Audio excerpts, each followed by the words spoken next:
Welcome to the channel. Today we're going to take a second look at the Chiappa M1 NSR Carbine.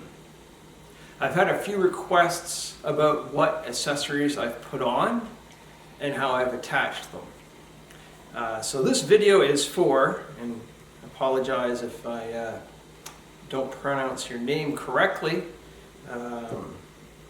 Dave Mueller, King Caboose, and HH.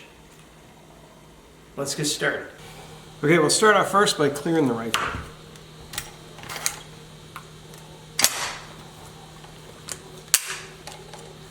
Okay, the rifle is now clear. All right, we're going to do this from the front end to the back end. To start off, I used a Emerson Gear Airsoft suppressor wrap. On the package is called an Emerson Gear 22 centimeter Airsoft suppressor wrap. On Amazon, it's listed as an Emerson Gear 8.66 inch Airsoft suppressor cover. And it's available in a number of different patterns.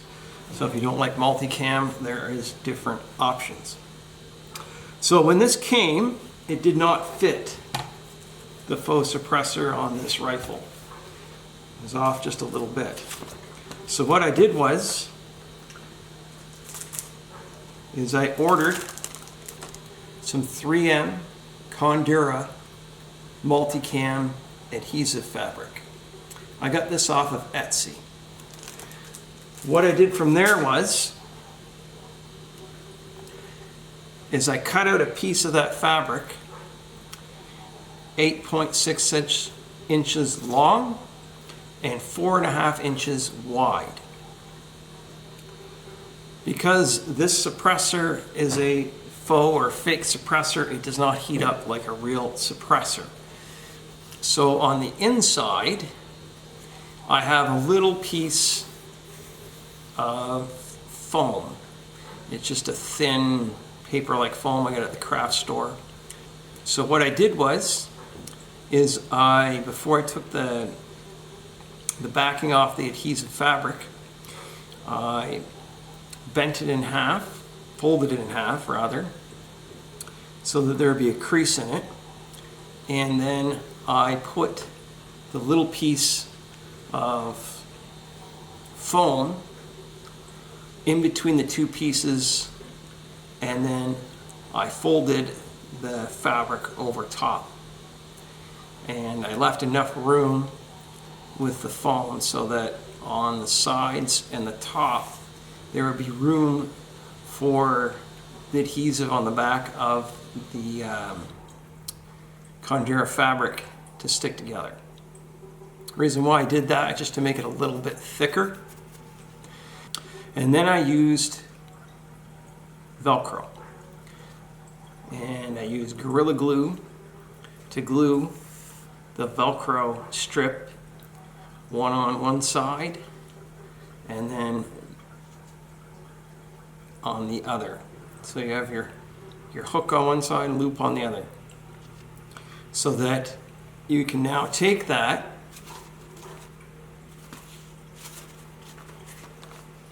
and attach it to the suppressor wrap. And then you're going to wrap that around the fake suppressor.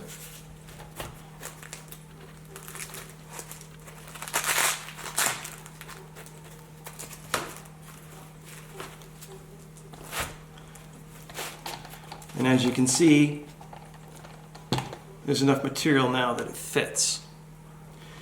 Now it is a little loose, and it came with a bungee cord to tie around the suppressor wrap to keep it in place.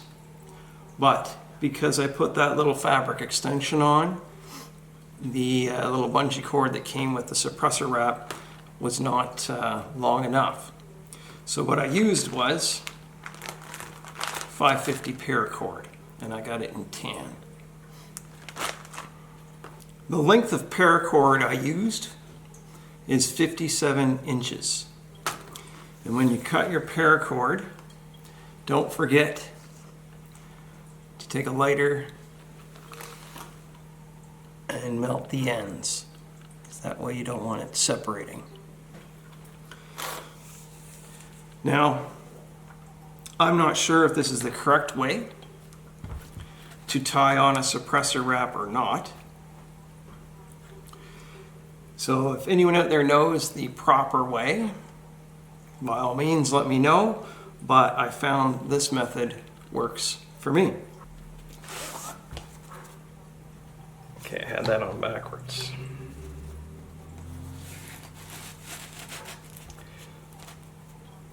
The top portion has loops for the paracord to go through, and the left side does as well. I recommend using a pair of needle nose pliers for threading the paracord through the loops of the suppressor wrap. It'll be a lot easier to grab it. And I dropped. Okay.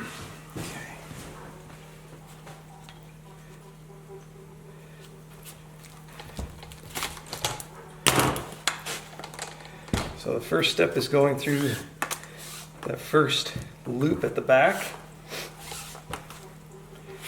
And all you're going to do is you're going to make sure that that paracord is an equal length on each side of that first loop.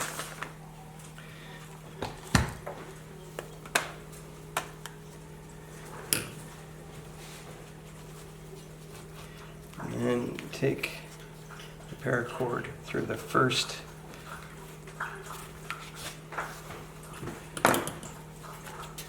loop on the left side of the suppressor wrap. And there isn't one on the right.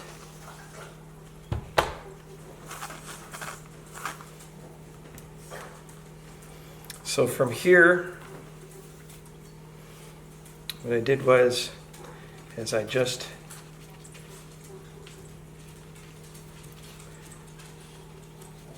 looped the paracord through the suppressor wrap such that it would give you a bit of a V pattern. So I always start with the right side, and then I bring the left side around, and I loop it I feed it the opposite way.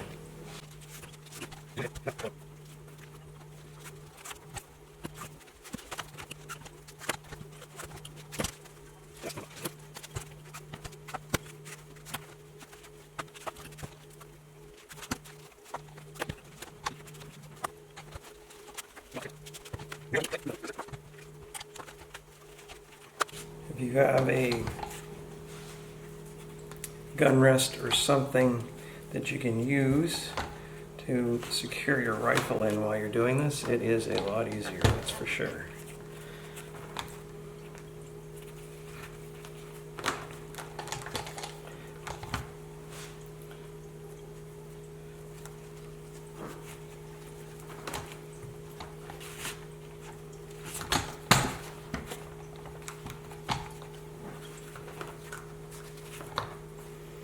And then at the end, I tie, here I'll just flip the wrap over it.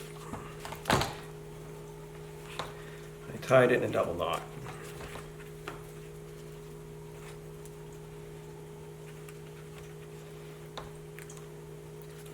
If you have a little bit of excess paracord, you can tuck it in to the threaded paracord just to make it look a little neater. And then I'll just turn that back, and that is the suppressor wrap.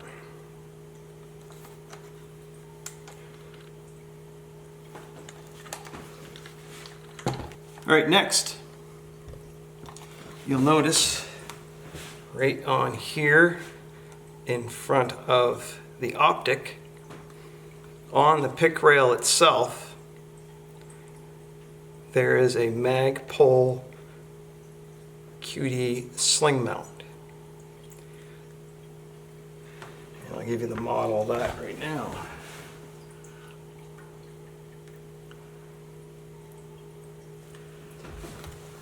It's called the Magpul Rail Attachment QD. And there's just a little screw you use to tighten to keep it secured on the pick rail. And then on the left side for me, that's where my QD point on my sling attaches.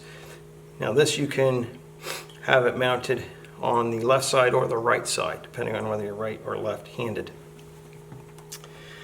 Then behind the Magpul sling mount, I'll take the cover off this optic so you get a better look at it.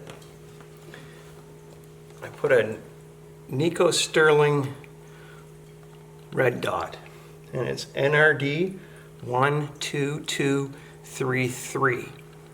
It's parallax free. It has unlimited eye relief. It has 8 brightness settings. And on the back, you can adjust what the reticle actually looks like as well. So it can be a dot, bigger dot, crosshairs, or a large dot, or sorry, a large circle with a dot in the center. And it comes with a little handy cover to protect the optic. This mounts right on your pick rail, and it is adjustable for windage and elevation. So you can adjust your elevation on the top, and on the left side you can adjust your windage. You'll also note that I took off the flip-up sights. I mentioned that in my review. They're not very good quality, and the pin on the rear flip-up sight kept walking out as I was firing the rifle, and it would fall off, so I just got rid of them. I haven't put anything on there yet, but you can get nice flip-up sights that you could co-witness through this optic if you wanted. Okay, moving on. The front of the bottom of the rifle, there's a little tiny pick rail, and I put a Magpul AF G2 angled foregrip, and I put mine on an FDE. And on the back here, for a pistol grip, I did not like the pistol grip that this rifle originally came with, so I put on a Magpul MOE K grip. It says for AR-15 M4, but it fits on this just fine. I got it in FD as well. It was the vibe I was going for. On the back, on the cheek rest, which is fully adjustable, I put some more of that 3M Condura multicam material. And the reason I did that was just to kind of balance out the multicam on the suppressor wrap, so I'd have a little multicam on the back just for aesthetics. That's what I liked. On the magazines, I put on Magpul 9mm subgun magazine assists, and they're just a little rubber piece with a loop on the end, so you can pull it out of your magazine pouch, either on your belt or your plate carrier, chest rig, whatever have you. Before I put that on, I wrapped about 8 times worth of electrical tape, because I found these were a little loose when I was going to insert the mag. Sometimes this would slide up, which made it difficult for mag insertion because these mags are fairly short.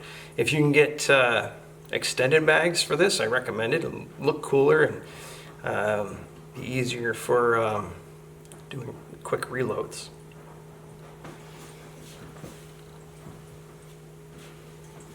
Now I'm going to flip the rifle over, and on the back in here I installed a metal QD mount for my sling. Now I put it on the left side because I'm right-handed. That way, when I have my rifle slung and my sling tightened up, because it's on the left side, it'll pull the rifle, the butt of the rifle towards my chest, so it's not falling forward or dangling or swinging loose. I don't know if this has ever happened to you guys, but I've been in the field many times in the military and got the barrel of my rifle in my nuts, and it does not feel very good. So on the right side, there's also a spot to install that metal QD mount as well. So I'll tell you how I installed that real quick. So I ordered these. They come in a 2-pack. They're made by Groove Tech, and they're just little QD mounts that you can attach to your firearms, and they're threaded as well. So to install that,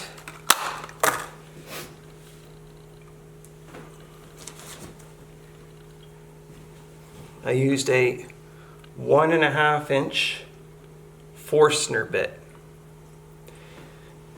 and drilled this in. There's a little plastic piece that's recessed inside the hole that'll get in the way of the QD mount when you go to mount it in there.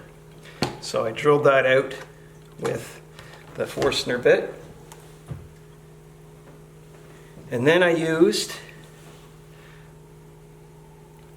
a 9/16" 18 UNF tap from a tap and die set. And the purpose of this is this will make your threads for the QD mount, so you can thread it in. So when you put that on in here, you're going to make sure it's level and just turn real slowly clockwise until you get down far enough to insert the QD mount, and then real carefully counterclockwise to bring it out. The reason you want to be careful is because you're creating the threads for the QD mount. Once you have your hole made and threaded, or I should say prepared because the hole's already there. So once the hole's prepared for your QD mount, you're going to, around the edges inside the hole, put some JB weld. It comes in a pack. There's 2 tubes. You have to mix it. The reason why I use JB weld is because it's recommended for this. And once you get that threaded in there, let it sit overnight. The JB weld will be a very, very strong bond, and this will not come out. The rifle sling that I use this for a number of different rifles because I have them all set up with a QD mount, is the Savvy Sniper Sling. Okay, so I'm going to show you how to attach the sling. So on the front QD mount, it just pops in. It's got a little push button on the top, and then there's bearings that go around as well to lock it in place.